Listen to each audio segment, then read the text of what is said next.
Thanks so much for making our tails wag by watching this guest interview from Arden Moore's Four-Legged Life. Pause up, pet pals. Welcome to Arden Moore's Four-Legged Life Show. I'm your host, Arden Moore. Cats come in all looks, and some feline breeds date back centuries. Our first guest today travels the globe as a renowned all-breed cat judge for the Cat Fanciers Association. And later in the show, we're going to talk with a gal who is like a two-legged GPS. She is in the business of getting pets safely transported from here to there. First up, give pause and applause to my friend and a friend to all felines, Kathy Black. Welcome to the show, Kathy. Thank you. Always a pleasure to see you, Arden. And we are talking cats. For those of you watching it on YouTube, we have a doggy designee. You want to introduce your pal? This is my first dog. This is my COVID acquisition, and this is Destiny. Hi, Destiny. She's a toy poodle. She weighs about 6 pounds. Oh, my gosh. That's awesome. Hey, pet pals, if you're into playing cat trivia, you do need to get Kathy on your team. She knows amazing facts about all cats, and we're so glad you're on the show today. So we've introduced you. She is an all-breed cat judge for the oldest cat registry on the planet, the Cat Fanciers Association. So, all right, quick numbers. We're going to do some numbers. How many official cat breeds are there? Well, there's a lot of cat breeds, but our association recognizes 45. Okay, so can you give us a couple of extremes in terms of hairiest to I need to put on a coat? Well, our tiniest breed is a breed currently going through the process of becoming eligible for championship, and that's called a toy bob. Toy bob? Toy bob. It's a little tiny breed that has a bob tail. Aww. And then our largest breeds are like the Maine Coon cats, the Norwegian forest cats, the Siberian cats. These cats were all naturally created to withstand large, harsh environments, cold weather, those kind of things. And so those are larger breeds. We're talking, 13 to 18 to 23 pounds maybe. Okay. So the toy bob is maybe 5 or 6. 5 or 6 pounds. And I think, let me see if I can impress my coach, Singapura. That's a small one too, right? Yeah, Singapore did hold the place as the smallest breed until the toy bob came along. Really? And it's taken that spot away from the Singapura. Oh, that's new news to hear. I didn't know that. Wow, I just learned something. Cat breeds don't vary as much as dog breeds, but right. We still have so much differences between the cats. We have the cats that are mute, like the chartreux. We have the big, cats like the Maine Coons and the Norwegian forest cats. We have the fancy cats like the Persians, the little teddy bears like the exotics, or the really exotic cats like the Bengals or the Egyptian mouse or the Aussie cats that are naturally spotted. So there's a wide range of cat breeds. There's something for everybody. I like that. Now, we got to get to the bare truth, the naked truth. Which cats really could use a sweater? Well, I would say the Sphinx is the number one. Okay. We do call them the hairless cat. They're not hairless. They feel like a peach. Really? I call it a suede hot water bottle. There is a little bit of coat there.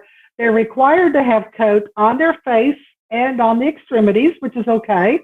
But they don't have the coat to insulate them, and they also don't have the coat to distribute the oil. So people think that, I don't have any hair, I don't have to groom these cats. These cats require extra grooming because you have to get that oil that's naturally produced in the skin off the skin because it's just going to sit there on the skin. Ooh. And they're wrinkled, so like any wrinkled breed, too. You've got to take care of cleaning out your wrinkles. Oh my gosh. Well, that's actually a good tip. We're talking with Kathy Black. She knows all cat breeds. She's a pretty nice lady. And you would think, I have no hair, so I have no maintenance. But you just brought up the point that what's another type that might have a little bit more need us to help them? You said the Sphinx. Is there another? Well, the ones that can get cold are like the Cornish Rex and the Devon Rex. Those cats do have coat. They have no on or guard hairs. They just have the undercoat.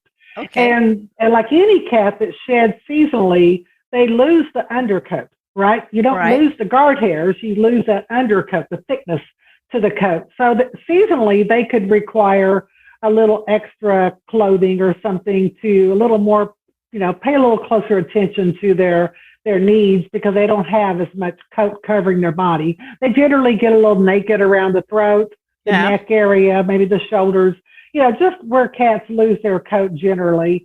And then in the wintertime, they put on those big ruffs if they're long-haired, or they get a lot thicker if they're a short-haired cat. That's because all that undercoat comes back in. So those breeds that have the Rex gene just have the undercoat. Rex, R-E-X. Okay, Rex. see, so I just we learned have something the else. So let me Rex, just the ask Devon you. Rex, the Cornish Rex. You are, I think this is hilarious because you have two different talents. You are an amazing person that helps people get good insurance for Medicare coverage. So you're that insurance person, but a nice one. She helped me out, everybody. But you're also an all-breed cat judge, and you travel all over the world. So I'm just curious as a kitten, when you're sitting next to somebody on an airplane, do you say, if you don't want to talk to them, you're an insurance person? Or do you say, but what happens when you say you're a all-breed cat judge? I would assume that would just pump up a conversation. You got two choices. Well, I kind of introduce it this way. I have my job that helps me earn a living. Okay, that's selling insurance to people who need it. And then my job on the weekends is to go judge cats. So one pays the bills, the other one, is my enjoyment and my travel. But do you got to admit, if you said you are an all-breed cat judge, that's like a conversation opener, right? Well, the first thing people say was they don't know there were cat shows. And oh, you're kidding.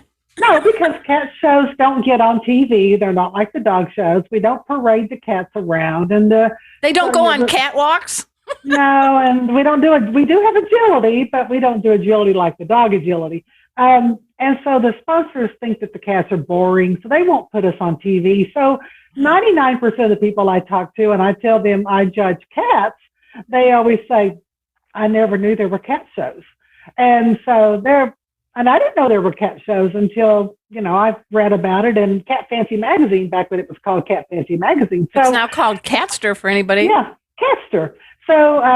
So yeah, there's cat shows that happen all over the world. There's multiple associations that do the registry and are the backbone behind those shows.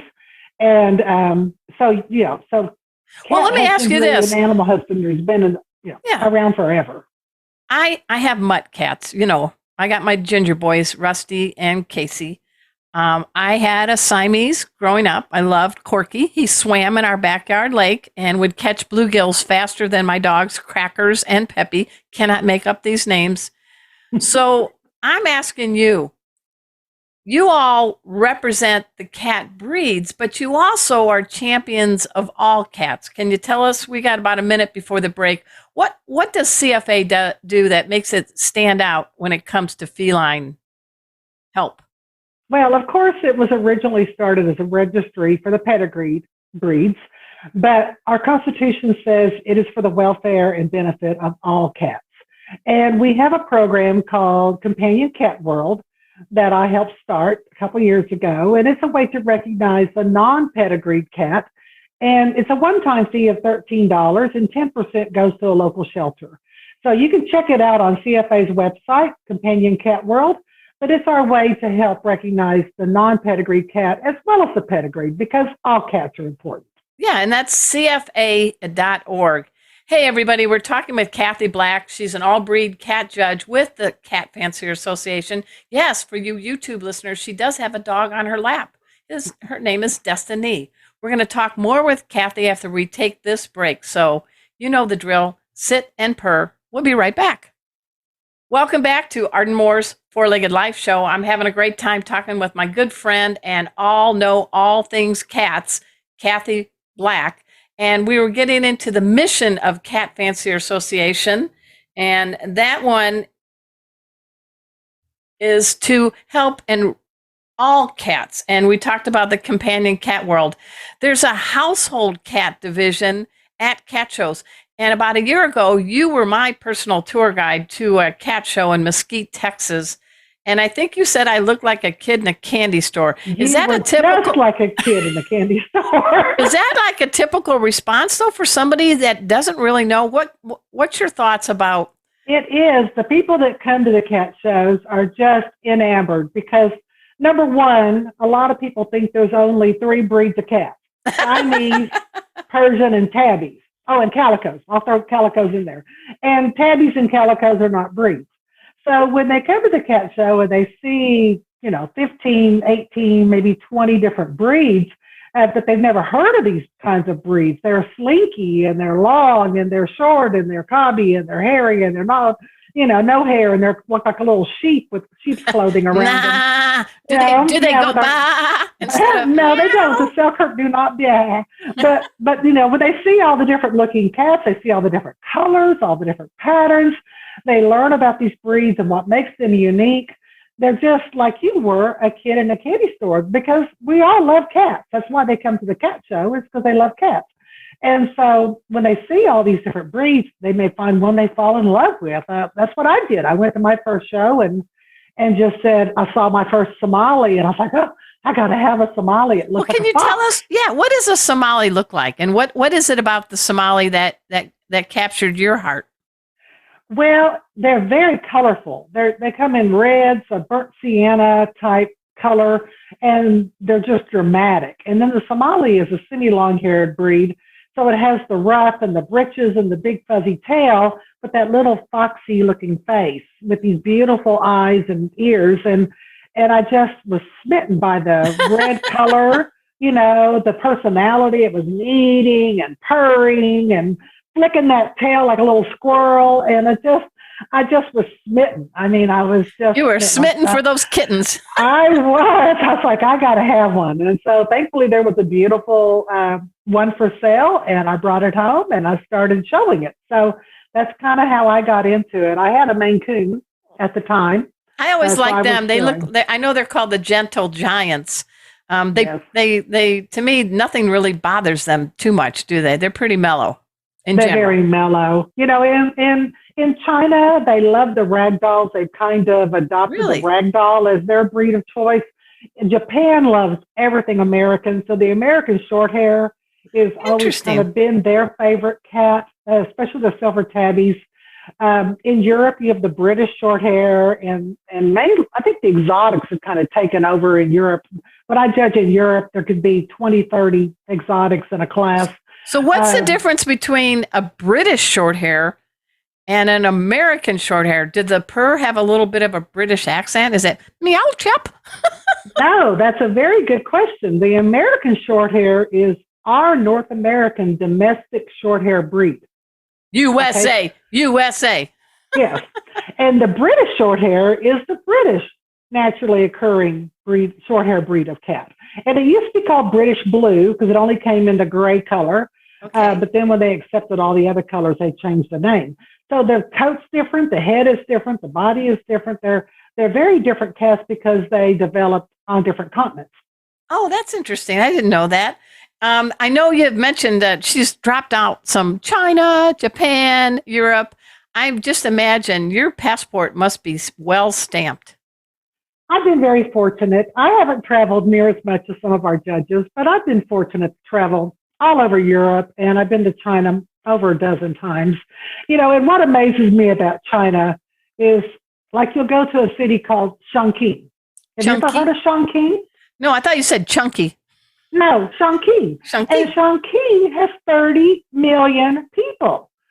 A city of 30 million people, and yet we've never heard of it. And there's all kinds of cities like that in China. They're huge cities. There's more people in Shanghai than all of Canada. So, wow. So it's we don't want the Chinese mad at us. There's a lot of Chinese. Yeah. So every city is different. My favorites, of course, I love the Panda Park in Chengdu. And, so it's a beautiful park with just pandas, regular pandas with red pandas. It's a beautiful park, well manicured and beautifully laid out. But Xi'an, seeing the terracotta soldiers was just a it's just crazy that some emperor thought he had to build an army for the afterlife of millions of clay soldiers. Really? That makes Legoland look pathetic. Oh, and then they all got broken, and so they had to put them all back together again. So every one of these thousands and thousands and thousands of horses and chariots and soldiers and all the different horsemen and they're all different. They have different hair, they have different faces, different clothing. That's detail. And they had to put them all back together again. It's like Humpty Dumpty fell off the wall, but 10,000 times. Wow. Well, let's talk about other places. So China sounds really magical. You said Japan loves American breed cats. I wonder why. They love everything American. They just love everything American. And what about the Japanese bobtail? Well, that actually, they are considered street cats. And really? So the Japanese bobtail was brought from street cats running loose in Japan to America and started as a breed in America. I did not know that. Okay, let's go to Europe. Europe for 200, Kathy Black. What are a couple of real popular cat breeds there? Well, I just love Europe. I love old churches. Bruges has horse-drawn carriages running through the cobblestone streets with little ladies sitting in the window making lace. I mean, it's just, there's a lot of Rome, seeing parts of Colosseum walls and pillars laying around like the Roman days, but the breed of cats, the exotics have got to be number one in Europe. They love the exotic breed. They have some beautiful Persians. Why do you think that is? Over there too. I think some famous breeders, some very well-known breeders that really put a lot of work in, got some beautiful lines from all over the world, created just spectacular cats. And they had long-haired exotics for many, many years. And CFA finally accepted the long-hair exotics. And because a Persian breed had some health problems and they were spaying and neutering too many of them. And so by accepting the long hairs, because exotic was created from the Persian. Okay. So it kind of helped expand the breed and keep it going. So now the long hair and the short hair are both shown and judged separately, or scored separately at least. And but there's we got just a few seconds left. Why do you think it's a good time now to be a cat? The medicines, the veterinarian care, the knowledge of people treating them like the care they deserve to be treated with. Every cat is unique and every cat is special, and it should live a life of luxury on a pillow. And and I just think that the cats, there's no better time to be a cat because people are home more, people travel. A cat is a perfect in an apartment or in the country. They're perfect in the situation you want to put them in. They're going to adapt. They're going to love you as long as you take good care of them. They'll be with you for 15 to 20 years. That's true. Yeah. Hey, we're speaking with Kathy Black. She's an all-breed cat judge with the Cat Fancier Association. We're going to take a quick break, and when we come back, we're going to speak with guest number 2, and her name is Laura. Boy, she's got a lot of Z's in her name. Sezowitz. She is the manager of Blue Collar Pet Transport Services. So stick around. We'll be right back. Thanks so much for making our tails wag by watching this guest interview from Arden Moore's Four-Legged Life. Four-Legged Life. Make sure to subscribe so you're up to date with all of our Four-Legged Life content. Four-Legged Life. Four-Legged Life.